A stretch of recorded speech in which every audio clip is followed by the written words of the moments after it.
¿correcto? Sí, 9 de mayo. 9 de mayo. 9 de mayo. Con nuestra primera entrevista para Key Agency de un tema tan importante o de un festejo tan grande como es el Día de las Madres y que nosotros le extendemos al mes.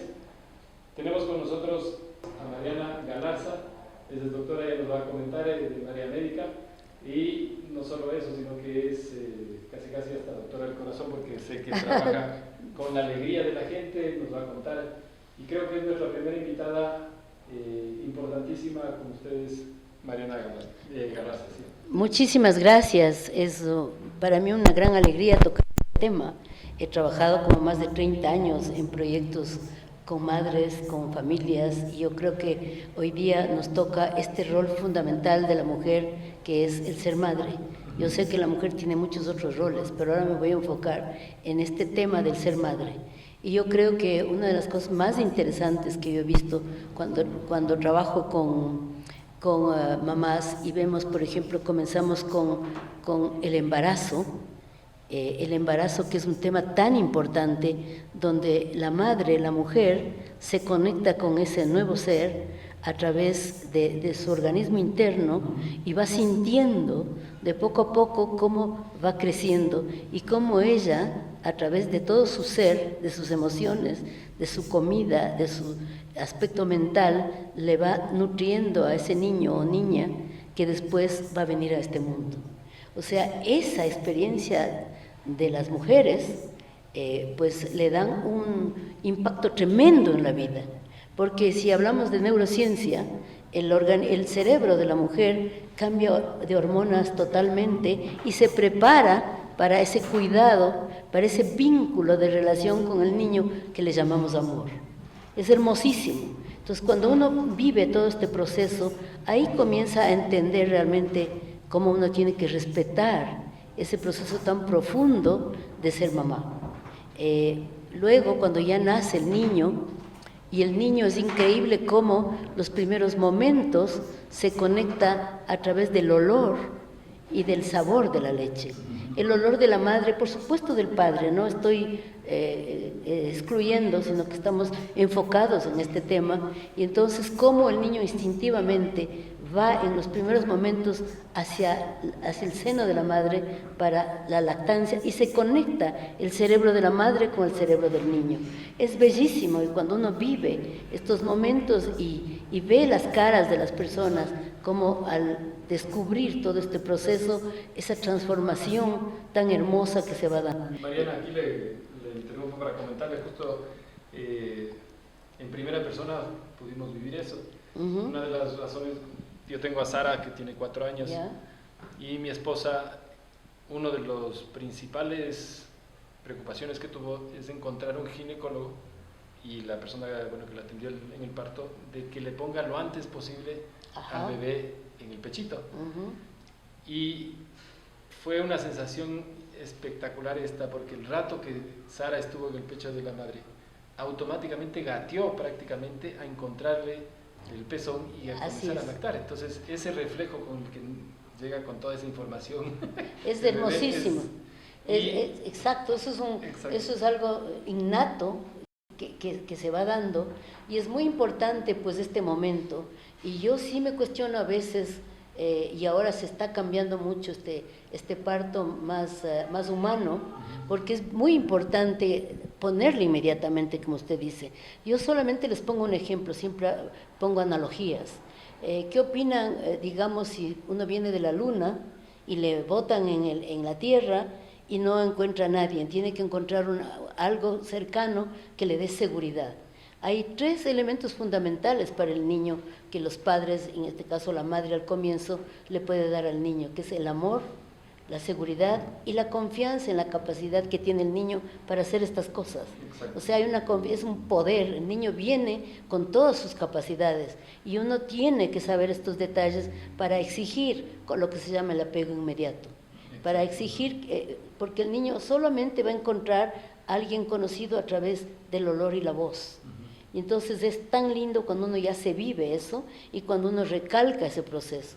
Y de ahí comienza también otro elemento fundamental de madre, porque la madre es tan importante entender, por ejemplo, que las mamás durante todo este proceso bajan un poco su capacidad de mirar afuera, su capacidad intelectual en el sentido de concentrarse, para centrarse solo adentro. Hay hormonas, algunas de las hormonas que le hacen que la madre se vaya solamente a la parte más interna para cuidar a su crío, a su bebé.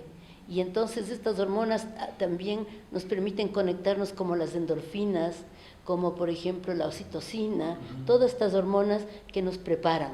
Entonces la madre está como enfocada ahí, y eso es muy importante. Yo he trabajado en diferentes niveles socioculturales y aprendí muchísimo de las mujeres del campo. Ellas todavía mantienen muchos valores, y pues hice una investigación para el BID con 280 parteras, y aprendí tanto de ellas, y desde muchos años antes yo hablaba de la importancia de envolverles.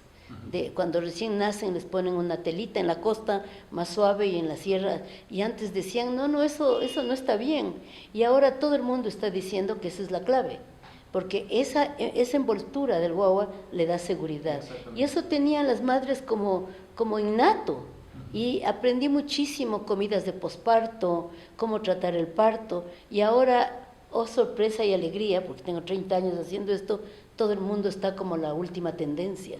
Miren cómo va cambiando, se está recuperando los saberes de antes. Solo una paréntesis que a mí me sorprendió siendo padre, que logró descubrir bajo la investigación de mi esposa. Me decía que la leche materna cambia de química a medida que va creciendo el niño. Entonces, la importancia, nunca un C26, creo que era, o S26, va a suplir eso.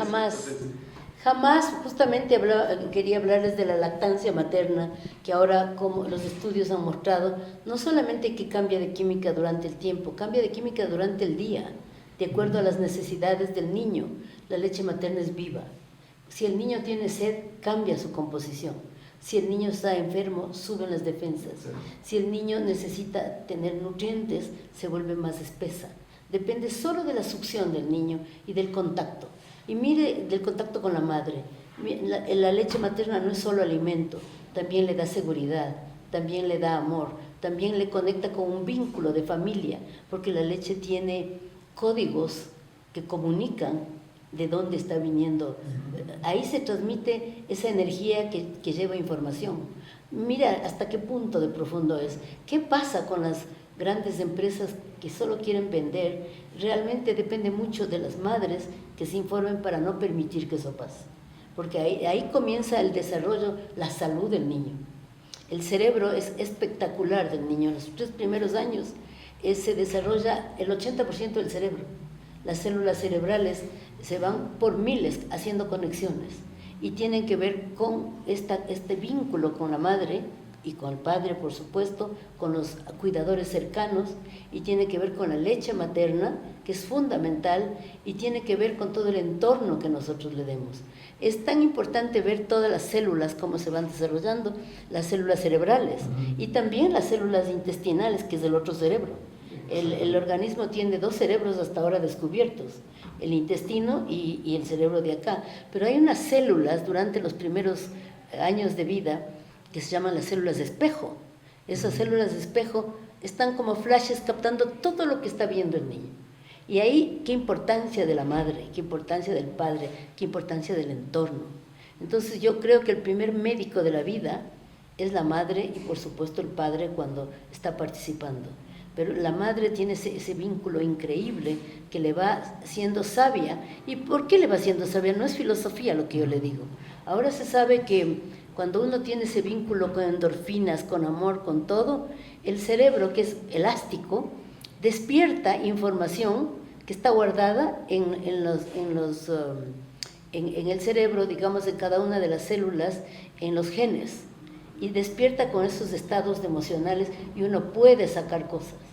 O sea, toda esa información está ahora, y por eso es ahora tan necesaria la lactancia materna como una responsabilidad, no solo de la madre, porque hay muchas personas que lo están tratando de evitar, pero los países que son más desarrollados, como Finlandia, o aquí Chile, tiene 90 y pico % de lactancia, y aquí en el Ecuador 38%. ¡Qué vergüenza! Ayer justamente estaba en una reunión y le pregunté al Ministerio de Salud, ¿qué están haciendo? Porque cuando yo voy a los hospitales no hay ninguna y todo el mundo está queriendo vender leche. O sea, eso a mí me preocupa enormemente, porque ahora se sabe que el cerebro del niño, los primeros 3 hasta los 5 años, son la clave de la vida. Y si nosotros ahí no estamos atrás de los guaguas, entonces simple y llanamente le hemos quitado una oportunidad, aunque yo nunca soy negativa. Siempre hay un potencial para salir adelante, siempre. O sea, el ser humano es un cerebro elástico hasta la vejez, pero luchemos, que es en ese primer momento. Entonces vemos la importancia del rol como madre, y después viene todo un trabajo, la vida entera, porque uno tuvo ese vínculo, uno se conectó, y uno tiene como por instinto esa relación con los hijos, hasta la muerte. Uno piensa que ya están grandes y que ya se va a uno alejar un poco.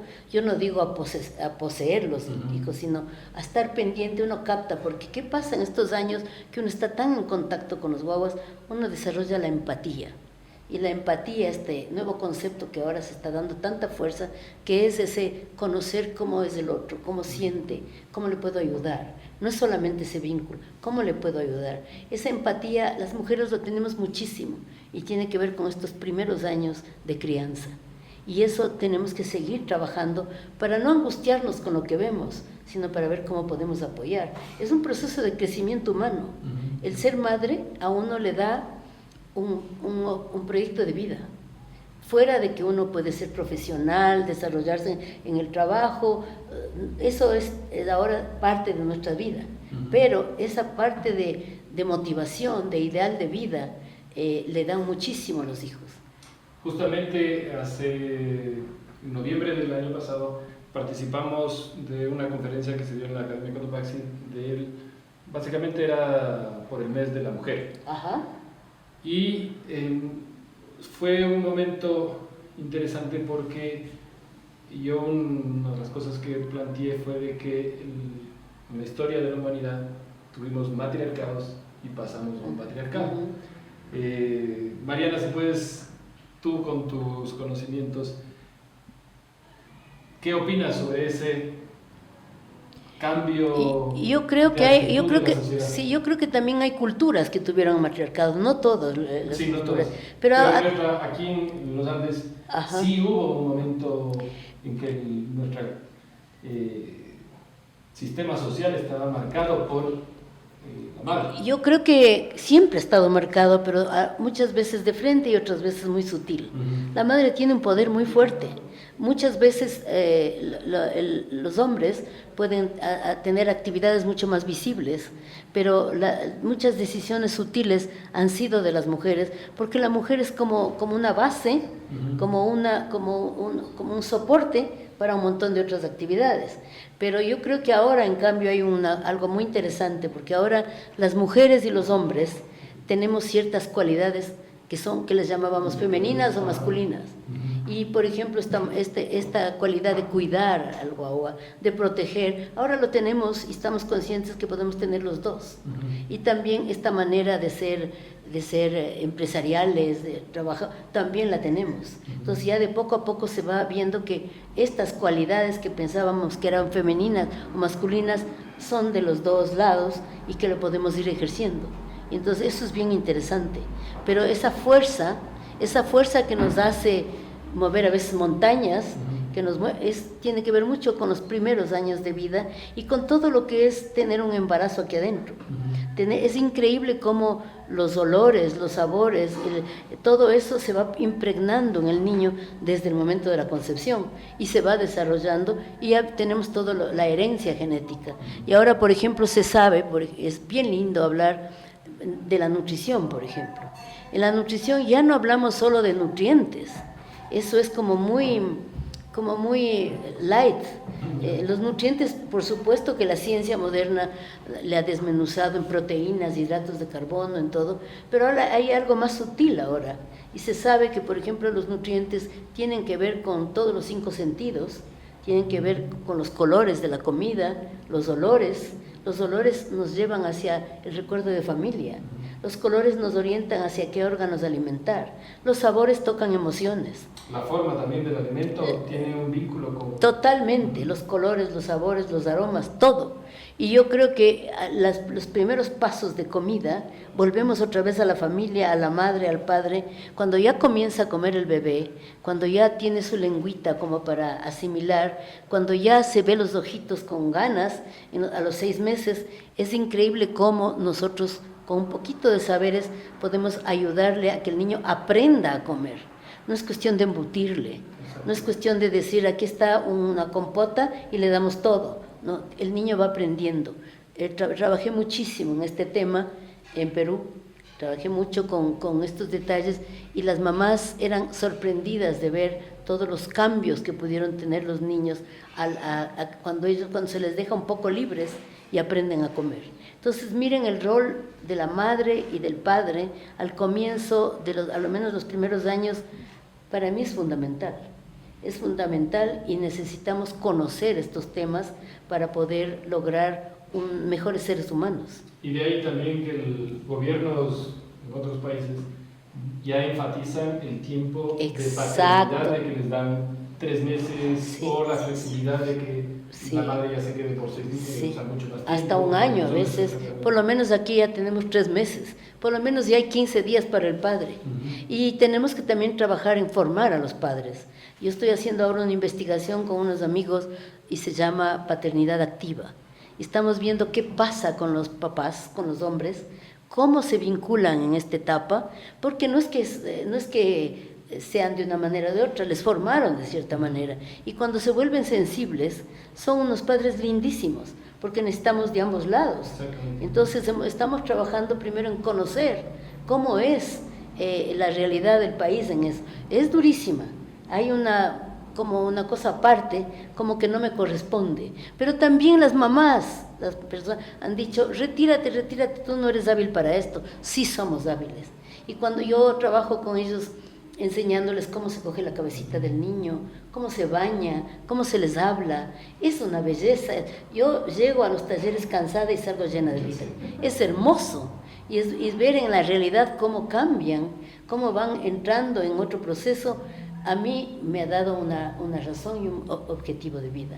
Es hermosísimo. Así es que hablar de la madre para mí es hablar de una razón de vivir en este plano. No estoy diciendo que sea el único rol de la mujer. Cuidado, que hay muchas que dicen yo no quiero ser y les respeto. Exacto. Pero yo estoy hablando porque estamos tocando el tema. Y entonces estoy justamente trabajando y ese ha sido mucho mi trabajo.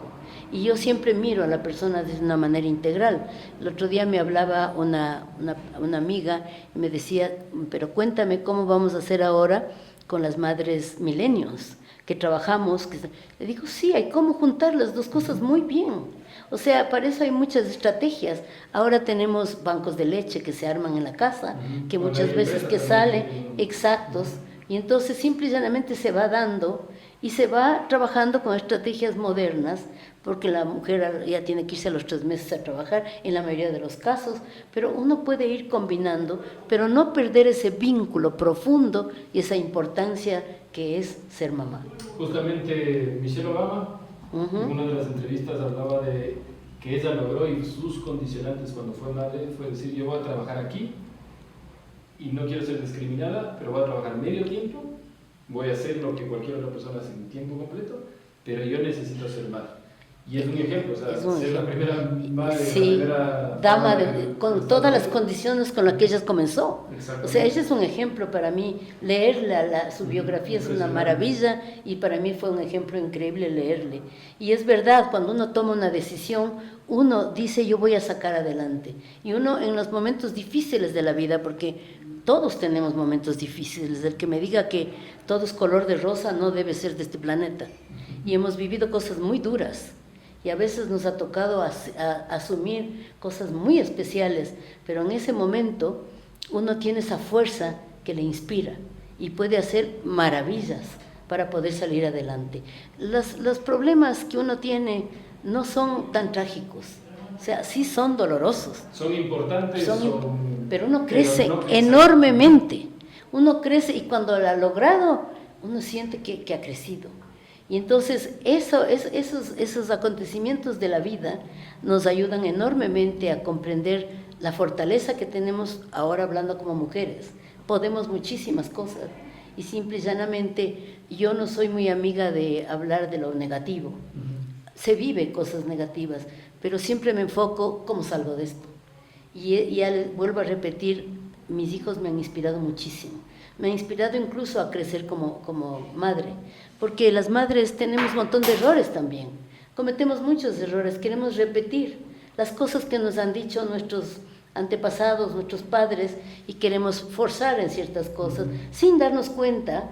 A veces queremos imponer cosas, somos a veces duros, a veces muy blandos, pero ese crecimiento interno de ir aprendiendo, porque uno se aprende toda la vida, le hace a uno también ser mejor ser humano. Y los hijos comienzan a enseñarle. A veces uno dice, me protestan al comienzo cuando van creciendo y ya le cuestionan a uno, porque al comienzo es facilito, haga y hacen. Cuando ya le cuestionan es un shock para uno, pero después uno va de poco a poco, va entendiendo. A mí me ha servido mucho la consulta, porque en la consulta yo tengo un montón de pacientes jóvenes, madres, hijas, niños, y esa es mi escuela. O sea, yo en mi consulta no atiendo solo dando remedios, esa no es mi visión. Yo siempre digo, yo no trato gargantas, yo trato personas. La persona es mucho más que una garganta. Entonces la historia de vida de cada uno para mí ha sido una tremenda escuela. Y cuando veo todos esos detalles, yo creo que estoy aprendiendo mucho. Muy bien. Mariana, hay dos cosas que sus palabras me traen a colación. La una es esto de muchas veces nos escondemos o nos escudamos y justificamos, es decir, nadie nos enseñó a ser padres, ¿sí? Pero creo yo que ese aprendizaje, uno tener la capacidad de aprender de lo que el niño le da, porque ese aprendizaje de tener en manos una criatura es un aprendizaje y uno tiene que entender que es un aprendizaje. Así es. Entonces esa para mí es una primera escuela. Y la otra, ese punto para que nos dé su opinión, Mariana, y la otra es también la función de que en la vida del ser humano existe primero esa relación madre-hija, pero que luego se revierte hasta ese punto con esa evolución de lo que estaba mencionando, de que esa hija va a ser la persona que cuide a su madre. Así es. Entonces pasa a ser como que una segunda maternidad, o está en el mismo tiempo que una madre. ¿Cómo le se cambia roles también, porque ellos crecen y ya tienen su propia vida, su propio aprendizaje y su propia formación, y ya comienzan a tener una relación mucho más horizontal en ese sentido. Pero yo creo que es bien importante lo que usted está planteando. Las mujeres de antes, tengo mucha experiencia en investigar con mujeres andinas, ellas eran mucho más intuitivas. No solamente andinas, las mujeres en las áreas rurales, mucho más intuitivas. Desarrollar esa intuición ahora se entiende, es captar toda la información que tienen los genes. Es bellísimo. Y era una conexión mucho más intuitiva. Y nos ayudaban las mujeres mayores enseñándonos así. Ahora hemos perdido mucho lo intuitivo y somos mucho más intelecto. Y hemos tenido que aprender mucho desde la lógica, aunque ahora estamos volviendo a valores como la empatía, como el amor, como todo esto. Entonces sí, ahora necesitamos trabajar un poco también con información que valga la pena. Hay muchas investigaciones, pero lo más valioso de esa información es cuando uno lo pone en práctica. No como una cosa rígida, sino que uno va diciendo, sí, verdad, esto funciona. ¿Cómo ayudarle al bebé a que duerma? Y hay una serie de técnicas sencillas, y dicen, sí, una de ellas es envuélvela a su guagua, y le envuelve y le da cariño, y el guagua duerme. O sea, dice, sirvió todo lo que nos estaban diciendo. Entonces, mire que hay una información interna que usted dice de una manera hermosa, es solo viéndole al guagua. Si uno observa la carita, el tipo de llanto, uno en silencio observa que es un llanto de dolor, un llanto de hambre, un llanto de que algo le molesta, y uno va aprendiendo. Y ese cúmulo de información uno va sistematizando. Esa es la ciencia. Y lo va armando de esa manera para poder trabajar en este plano. O sea, sí, nadie enseña a ser padre, pero no hay padre exacto al otro. Hay diferencias, hay una información de base, pero si uno está atenta, aprende muchísimo del guagua. Por eso cuando yo hablo de amor, seguridad y respeto, es respeto al niño. El niño con su carita, cómo va de poco a poco descubriendo quién es la mamá y quién es el papá. Al comienzo es todo medio sombras y de pronto ya va viendo la imagen y ya va descubriendo y va conectándose desde el llanto, desde la expresión, desde un montón de detalles y ya va él también dándonos información. Solo tenemos que estar conectados. El mundo actual se ha desconectado mucho y tenemos que volver a eso. Entonces yo creo que tenemos un gran aprendizaje de contacto y un gran aprendizaje también de información. El mundo nos ha dado mucha información y solo tenemos que ir aplicando. Lo que me preocupa a mí a veces es que esa información como que llega muy teórica y a veces queremos aplicar al pie de la letra. Alguna vez vi a una paciente, una mamá, que decía, es que el pediatra me dijo que le tengo que dar esta compota llena, y le embutía al pobre guagua, o sea, le estaba faltando el respeto. Y yo decía, ese guagua pobre después va a tener bulimia, porque le obligaba a comer que el guagua ya vomitaba. Tenemos que ir así en contacto, dando con cariño, de esta manera, y ahí tenemos una respuesta. Aprendemos un montón de la crianza, o sea, es increíble cuánto aprendemos, y nosotros también damos. Y por supuesto, cuando son más grandes, es increíble ver la potencialidad que tienen los jóvenes ahora, las personas que van creciendo. Primero han estudiado, se preparan un montón, pero todos ellos con su forma de ser, con su personalidad, con su manera de aprender, también nos están dando una lección de respeto y también de amor. Y nos equivocamos montones. Una de las cosas lindas es saber que somos seres humanos con errores, porque si antes se pensaba que los padres eran sagrados, imposible. Ahora nos damos cuenta que, chicas, hay que estar medio calladitos, y eso nos da un poco de humildad, un poco de cuestionamiento, millones de cosas que nos van ayudando a crecer. Uno no deja de crecer humanamente hasta morirse. Así es que es una maravilla ese vínculo con los otros que es comenzando con los niños y niñas en la casa. Mariana, para concluir, quiero rescatar un concepto y que ponga en sus palabras una definición de que para Mariana Galarza, ¿qué significa el amor de madre? Para mí, el amor de madre significa ese vínculo de relación con el otro, o sea, ser parte del otro. Ese es el amor para mí. De ahí nace una serie de respuestas, desde decir, esto es parte de mi vida. Y entonces, y justamente hay un autor, Maturana, que habla del amor como un vínculo. Y él ha trabajado mucho, no es posesión, no es, no es solo emocional. El vínculo es físico, es emocional, es social, y entonces desde ahí uno ya entiende cómo puede uno trabajar con el otro desde esa relación. Yo tengo mi mano, es como mía, pero no es mía, o sea, es en ese sentido. Cuando uno habla de amor como ahora me tienes que obedecer toda la vida, o ahora tienes que cuidarme toda la vida, no es así. O no quiero que mi hijita se case con no sé quién, que nos pasa, por favor, no estoy diciendo que no sea, pero todas esas cosas no son un concepto profundo del amor. Muchas gracias, Mariana. Les agradezco a todos por que nos van a seguir o van a ver este video.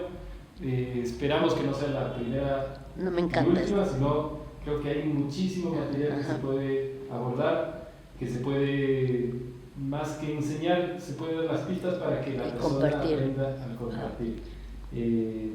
Así que muy rica la conversa. Gracias a todos. Un honor para nosotros comenzar con esta primera entrevista.